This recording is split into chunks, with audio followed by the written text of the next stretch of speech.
कान्ताय कल्याणनिधये निधयेऽर्थिनाम् श्रीवेङ्कटनिवासाय श्रीनिवासाय मङ्गलम् लक्ष्मी सविभ्रमालोकसुभ्रूविभ्रमचक्षुषे चक्षुषे सर्वलोकानां वेङ्कटेशाय मङ्गलम् श्रीवेङ्कटाद्रिशृङ्गाग्रमङ्गलाभरणाग्रये मङ्गलानां निवासाय श्रीनिवासाय मङ्गलम्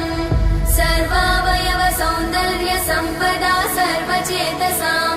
सदा सम्मोहनायास्तु वेङ्कटेशाय मङ्गलम्